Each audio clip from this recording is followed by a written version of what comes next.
Hi guys. Hey, real fast, I'm gonna show you a little secret, and this is a really good trick to have on hand. So I try to keep a can of the full fat coconut milk on hand. This is the one brand that I like. This one isn't the organic one, but it's the non-GMO, and it's the BPA-free lined can. So what you do is you put it in the refrigerator and you leave it sit for at least overnight. So let's say you know you needed it for the next day. This would work. It probably wouldn't work to use the same day though. So the trick is that you put it in the refrigerator and all of the milk fats will rise to the top and all of that coconut water will sink to the bottom. And so I'll show you here what it looks like.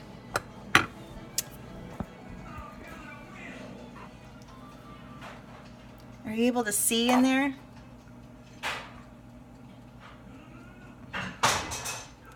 See how it settles the liquid down there at the bottom?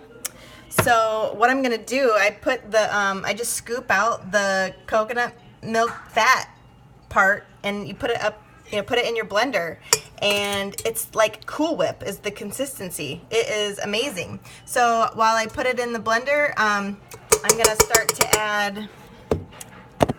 And I'm a little unprepared. I didn't really start this with thinking too clearly, but so I'm just going to scoop out all the coconut, the actual the fat of the coconut milk.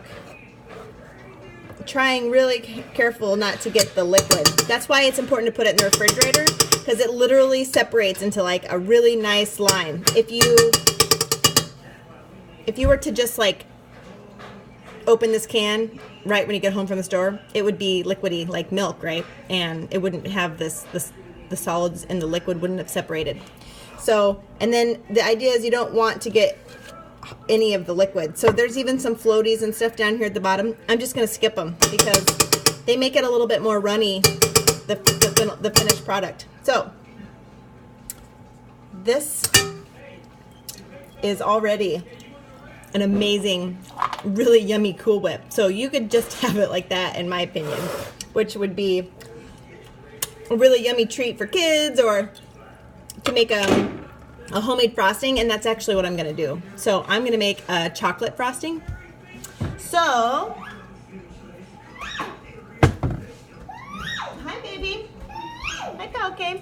So, hi baby. I'm just gonna do some scoops of some powder, some cocoa powder.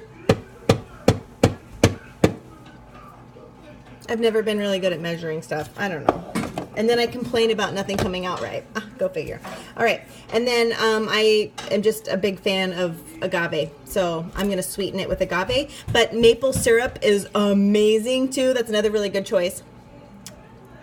So I personally don't think it needs a whole lot of sweetener. However, I just put the cocoa powder in there, and you know how cocoa powder is. It kind of has like that dry, unless it's sweetened, it doesn't taste like chocolate. So, anyway, and here we go.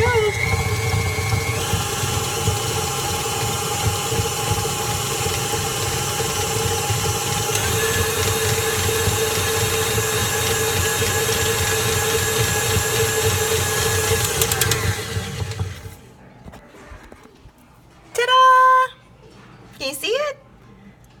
Chocolate frosting. It's such an easy trick to have, and you know what? If you just keep a can in the refrigerator like all the time, that's typically what I try to do, is to just keep a can in the fridge ready to go. I have heard people say that if you tip it upside down, then it's easier to open, but it just settles to the top anyway, right? So. And you know what? I'm not sure if this can. Yeah, this one, I mean, I guess you could open it from the bottom, but I don't know. I'm not exactly sure how that tip would work better for you. But so anyway, hope you guys, hope this definitely gave you some other options for different sweeteners or different things.